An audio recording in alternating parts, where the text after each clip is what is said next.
Assalamualaikum warahmatullahi wabarakatuh. Perkenalkan, nama saya Dimas Triwijaya dengan NPM 231.311. Di sini saya akan menjelaskan terkait tentang apa itu antropologi dan definisi daripada antropologi itu. Lalu ada macam-macam apa saja yang mencakup tentang antropologi dan antropologi menurut para sarjana. Lalu saya akan menjelaskan di terakhir itu terkait dengan hubungan antara budaya, individual dan masyarakat. Di sini saya pertama-tama akan menjelaskan terkait dengan definisi antropologi menurut para ahli atau para sarjana, yang dimana yang pertama menurut William A. Haviland, yang dimana beliau menjelaskan terkait tentang antropologi itu adalah studi tentang umat manusia, berusaha menyusun generasi yang bermanfaat tentang manusia dan perilakunya, serta untuk memperoleh pengertian yang lengkap tentang keanekaragaman manusia. Kata beliau seperti itu. Lalu kata sejalawan selanjutnya, yang dimana ini menurut dari Konrad Philipp Kotak, yang dimana beliau menjelaskan tentang studi tentang keragaman manusia di seluruh dunia dan sepanjang waktu, mencakup masa lalu, sekarang, fisik manusia, masyarakat, dan budaya. Lalu yang terakhir menurut sarjana yang menjelaskan tentang antropologi itu apa, itu menurut dari Konrad Niningrat, yang dimana beliau mengatakan bahwasanya antropologi adalah ilmu yang mempelajari umat manusia pada umumnya dengan mempelajari aneka warna, bentuk fisik, masyarakat, serta kebudayaan yang dihasilkan. Lalu manfaat apa saja daripada antropologi itu sendiri, yang dimana yang pertama, manfaat antropologi itu adalah memahami keanekaragaman, yang dimana mengetahui pola perilaku manusia dalam berbagai budaya agar tidak terjebak dalam stereotip atau etnosentrisme. Lalu manfaat selanjutnya yang dari antropologi itu ada pemecahan masalah sosial, yang dimana antropologi ini membantu pembangunan masyarakat dengan pendekatan yang relevan secara budaya, misalnya program kesehatan atau pendidikan seperti itu. Lalu manfaat antropologi selanjutnya yaitu refleksi diri, yang dimana memahami bahwa cara hidup kita hanyalah salah satu dari sekian banyak cara yang ada di dunia, begitu. Lalu selanjutnya manfaat daripada antropologi itu yang paling berguna untuk saat ini ada studi evolusi, yang dimana mengetahui asal usul dan perkembangan manusia baik secara biologis maupun sosial, yang mana kita juga tahu akan bagaimana perubahan manusia dari awal dan sampai sekarang menjadi manusia modern seperti itu.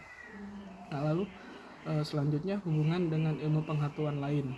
Nah, antropologi ini dikenal sebagai ilmu yang holistik, menyeluruh seperti itu, yang dimana sehingga sangat terkait dengan pengetahuan yang pertama sosiologi, sejarah, psikologi, ilmu politik, dan linguistik, yang dimana hubungan antara antropologi dan sosiologi yang pertama, antropologi itu lebih fokus pada masyarakat tradisional atau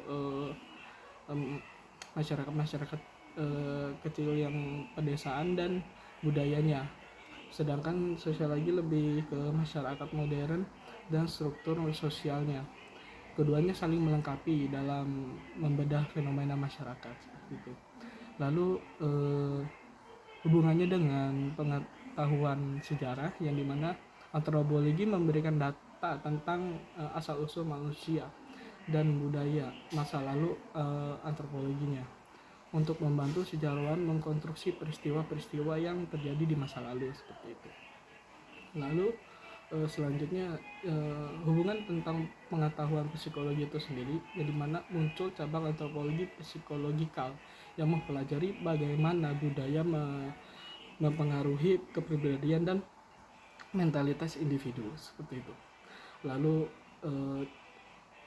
pengetahuan ilmu politik hubungan dengan antropologi, yaitu dimana digunakan untuk memahami budaya politik dan bagaimana kekuasaan dijalankan dalam masyarakat dengan tradisi tertentu seperti itu. Lalu yang terakhir ada ilmu pengetahuan linguistik yang berhubungan dengan antropologi, itu untuk membantu memahami bagaimana bahasa mencerminkan cara pandang suatu kelompok terhadap dunia seperti itu. Lalu di sini saya akan menjelaskan tentang pengertian antropologi itu sendiri, yang dimana saya akan menjelaskan antropologi menurut tata bahasanya atau etimologinya seperti yang dimana antropologi berasal dari bahasa Yunani, yaitu anthropos yang berarti manusia dan logos yang berarti studi atau ilmu. Secara harfiah, antropologi adalah ilmu yang mempelajari tentang manusia seperti itu. Lalu selanjutnya menurut para sarjana, antropologi adalah ilmu yang mempelajari umat manusia pada umumnya dengan mempelajari aneka warna, bentuk fisik masyarakat serta budaya yang dihasilkan seperti itu. Lalu ada menurut dari sarjana lain juga mengatakan bahwa menekankan antropologi memiliki ruang lingkup luas, meliputi manusia sebagai makhluk fisik, manusia dalam masa prasejarah, dan manusia sebagai makhluk budaya yang mewarisi sistem adat istiadat yang kompleks seperti itu. Lalu selanjutnya saya akan menjelaskan terkait perkembangan dan hubungan antropologi dengan ilmu yang lain, yang dimana pertama saya akan menjelaskan tentang perkembangannya antropologi itu sendiri. Perkembangan antropologi dibagi menjadi beberapa fase utama, mulai dari pencatatan deskripsi suku bangsa, etnografi, lalu ada yang dilakukan oleh penjelajah Eropa seperti itu. Lalu ada fase pengintegrasian ilmu pangkal untuk memahami evolusi masyarakat, hingga menjadi ilmu praktis untuk memahami dinamika masyarakat modern yang keragaman budayanya global seperti itu. Lalu hubungan dengan ilmu pengetahuan lainnya, yang dimana antropologi bersifat holistik dan sering bersinggung dengan disiplin ilmu lainnya, yang dimana bersinggungan seperti dengan ilmu sosiologi, ilmu linguistik, ilmu sejarah dan arkeolog, dan ilmu psikolog seperti itu. Lalu di sini akan saya menjelaskan tentang macam-macam antropologi, yang dimana pertama saya akan menjelaskan tentang antropologi fisik. Nah, antropologi fisik ini atau biasa disebut antropologi ragawi seperti itu, yang dimana fokus utamanya adalah pada manusia sebagai makhluk biologis. Ilmu ini mempelajari sejarah perkembangan evolusi manusia dan variasi fisik antar manusia seperti itu, yang dimana data utamanya mempelajari fosil manusia purba, paleontologi untuk melihat asal usul manusia, serta mempelajari ciri-ciri fisik seperti warna kulit, bentuk rambut, sehingga golongan darah sama loginya, untuk memahami perbedaan ras manusia secara ilmiah dan pandangan rasismenya seperti itu. Lalu antropologi budaya, yang dimana saya akan menjelaskan tentang antropologi budaya yang termasuk dalam macam dari antropologi, atau bisa disebut dengan macam daripada antropologi itu, yang dimana fokus utamanya adalah pada manusia sebagai makhluk sosial yang menciptakan sistem pengetahuan, kepercayaan, dan perilaku, yang dimana detail utamanya itu mempelajari cara hidup masyarakat, adat istiadat, struktur kekuasaan, bahasa, hingga sistem religinya atau agama seperti itu. Yang dimana cabang ini biasanya terbagi menjadi beberapa bagian seperti etnolinguistik atau bahasa, prehistori atau budaya masa lampau, dan etnologi, perbandingan bagian budaya dengan bangsa dunia yang lain seperti itu. Lalu selanjutnya di sini saya akan menjelaskan tentang lapangan penelitian daripada antropologi fisik itu sendiri. Sering disebut antropologi ragawi atau biologis, yang mencakup seluruh aspek biologi manusia, baik di masa lalu maupun masa kini. Fokus utamanya adalah memahami evolusi manusia, adaptasi fisik, dan variasi genetik dalam populasi.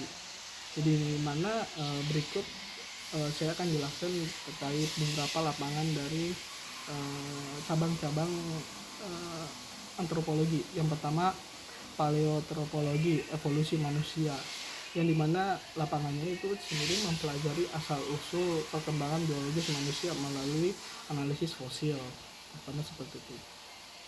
Lalu ada somatologi, yang dimana yang dimaksud adalah variasi manusia modern, di mana fokus pada keberagaman fisik manusia yang masih hidup saat ini, yang lebih mengkaji tentang meliputi ciri-ciri fisik, warna kulit tadi yang saya sebutkan, bentuk rambut, gelombang darah, hingga genetiknya. Lalu tujuannya untuk memahami bagaimana manusia beradaptasi dengan lingkungan yang ekstrim seperti itu. Lalu primatologi, yang dimana studi tentang kerabat terdekat manusia, yaitu primatu atau non manusia seperti simpanse, gorila, dan orangutan, yang dimana tujuannya untuk memahami perilaku, genetik, dan anatomi primata untuk mendapatkan wawasan tentang dasar biologi, perilaku, dan evolusi manusia seperti itu. Lalu ada antropologi forensik, yang dimana penerapan ilmu antropologi fisik untuk kepentingan hukum dan identifikasi. Lalu cabang yang selanjutnya ada bioarkeologi dan osteologi, yang dimana mempelajari sisa-sisa rangka manusia dari situs arkeolog seperti itu. Lalu cabang yang terakhir ada antropometri, yang dimana bidang ini tekniknya yang fokus pada pengukuran tubuh manusia secara kuantitatif seperti itu. Lalu sini saya akan menjelaskan tentang antropologi, penelitian dalam antropologi bagaimana gitu, dan lapangannya seperti apa seperti itu. Nah, yang saya akan menjelaskan terkait dengan antropologi prasejarah. Yang pertama, mempelajari sejarah asal usul dan perkembangan budaya manusia sebelum adanya catatan tertulis zaman purba. Lalu selanjutnya antropologi linguistik, yang dimana fokusnya pada hubungan antara bahasa dan budaya. Lalu selanjutnya ada etnologi, yang dimana mempelajari asas-asas manusia dengan cara membandingkan sebagian budaya suku bangsa yang terdapat di seluruh dunia. Lalu selanjutnya ada kebudayaan dan kepribadian, yang mempelajari interaksi antara pola budaya suatu masyarakat dengan karakter individu anggotanya seperti itu. Lalu di sini saya akan menjelaskan tentang hubungannya ya hubungan antara individu sebagai pembentuk, masyarakat sebagai wadah interaksi, dan budaya sebagai software atau aturan mainnya seperti itu. Yang dimana individu adalah penggerak utama. Tanpa individu tidak ada masyarakat, dan tanpa kreativitas individu tidak akan ada penemuan atau pengembangan budaya.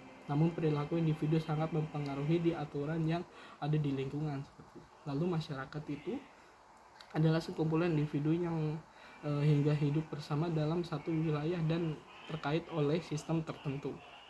Lalu budaya sebagai software, yang dimana budaya adalah hasil karya, rasa, dan cipta manusia dalam masyarakat. Budaya berfungsi sebagai pedoman bagi individu untuk bertindak dan berinteraksi di dalam masyarakat.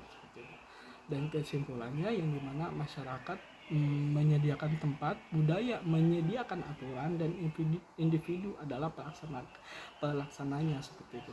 Dan budaya dibentuk oleh masyarakat, namun di saat yang sama budaya jugalah yang membentuk kepribadian individu di dalam masyarakat itu sendiri.